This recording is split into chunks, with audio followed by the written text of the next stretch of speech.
Salam, saudara diberkati Tuhan. Perenungan firman Tuhan hari ini tentang Good Friday atau Jumat Agung.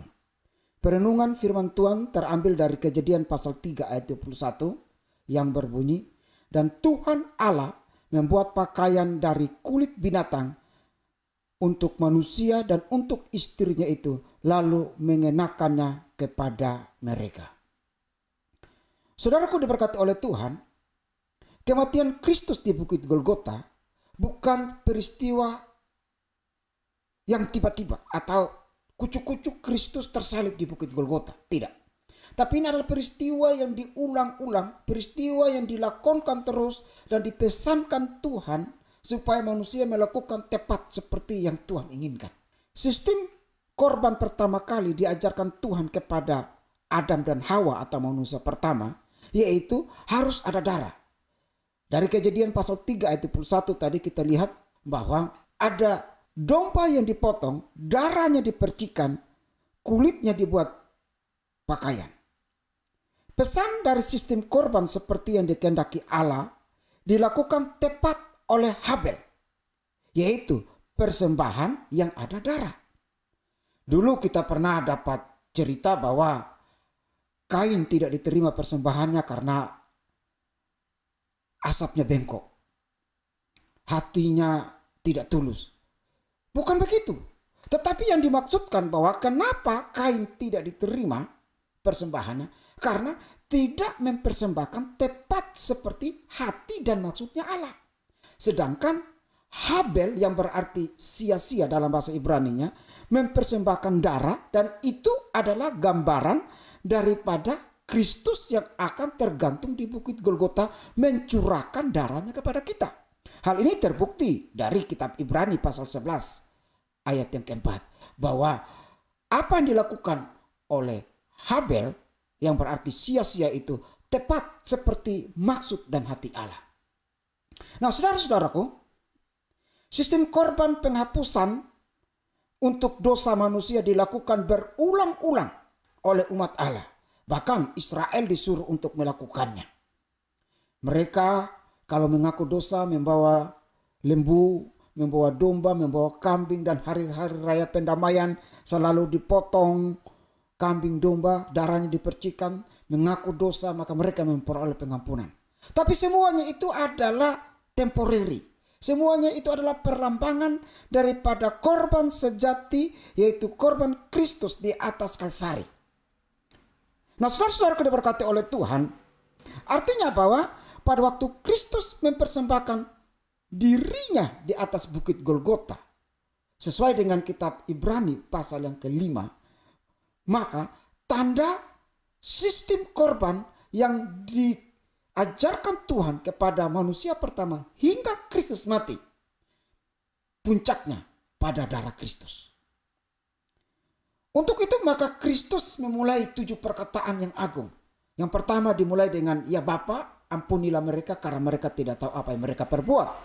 Dan yang terakhir adalah dia berkata, "Sudah selesai," atau tetelestai, "It is finished." Mengapa Kristus berkata demikian?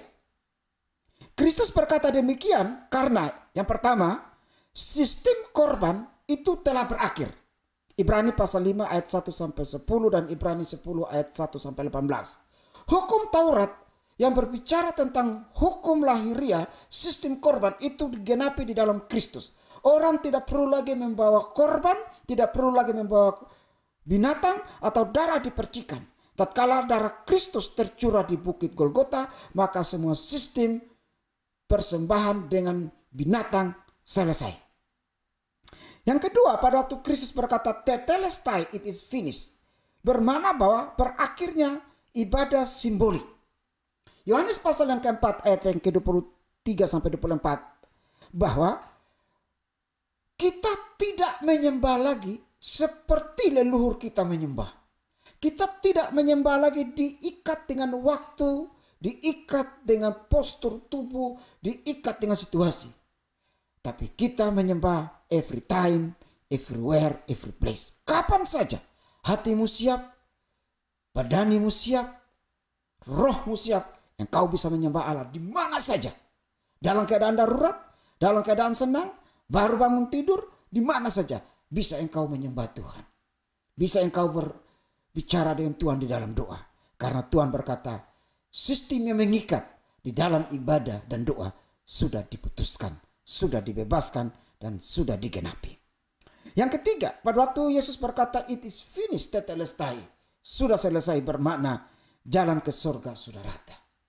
Nah, saudara, kalau berkata oleh Tuhan, artinya bahwa manusia mencari jalannya sendiri. Tatkala diusir dari Taman Eden, manusia mencoba mencari jalan, membentuk moral, membentuk agama, membentuk kebenaran, membentuk apa yang perlu dia capai dan dibenarkan di hadapan Allah. Tetapi semua sia-sia. Kebenaran manusia adalah kebenaran relatif yang tidak membawa kepada keselamatan. Tapi pada waktu Yesus membentangkan salib, maka orang akan berjalan di atas salib itu menuju Bukit Golgota. Nah, oleh karena itu, message Good Friday, pesan Jumat Agung, yang pertama adalah, jika darah Kristus yang mahal itu dicurahkan bagi kita, maka jangan sekali-kali menukar darah dan pengorbanan Kristus yang mulia dan yang mahal itu dengan sesuatu yang sia-sia. Uang, seks, kenikmatan, harta, kedudukan, wanita, atau sesuatu yang lain. Itu hanya temporary, hanya sementara. Jangan menukar dengan darah dan pengorbanan Kristus yang mulia dan mahal. Yang kedua, message yang kita dapat, pesan yang kita dapat dari Good Friday adalah, sejarah mencatat bahwa berjuta-juta orang menghina nama Yesus. Namun berjuta-juta orang pun rela mati demi nama yang berkuasa dan yang menyelamatkan itu. Ada orang yang siap untuk mati syahid. Ada orang yang siap untuk ditembak. Dan Alkitab mencatat dalam Ibrani pasal 11 ada banyak saksi-saksi di mana banyak orang mati karena nama yang berkuasa itu. Yang ketiga, belum ada seorang nabi, belum ada seorang rasul, belum ada seorang filsuf, seorang raja, seorang penguasa dunia, atau seorang yang berkuasa yang berkata dan mengklaim dirinya adalah juru selamat. Tetapi hanya Yesus Kristus, orang Nazaretlah, yang memberi jaminan bahwa ia adalah jalan, kebenaran, dan hidup, serta juru selamat, pemilik surga itu. Message yang keempat dari Good Friday adalah, ada kesamaan antara surga dan neraka. Yaitu apa? Sifatnya sama-sama abadi, everlasting. Orang yang ada di surga akan tinggal selama-lamanya, dan orang yang di neraka pun akan tinggal selama-lamanya.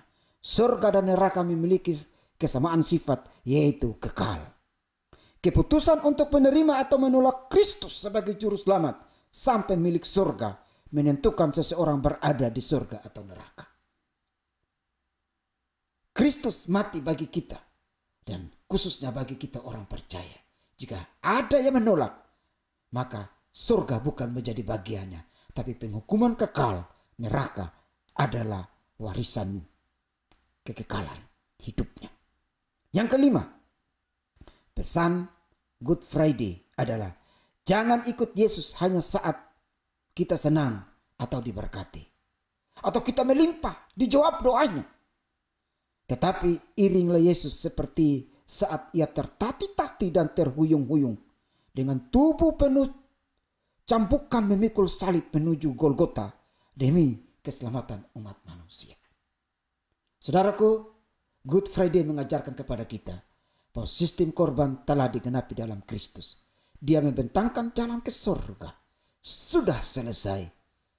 Maka jalan ke surga adalah milik bagi saudara dan saya yang percaya kepadanya dan beriman sungguh sampai kita menutup mata. Haleluya. Soli Deo Gloria. Tuhan berkati kita. Shalom.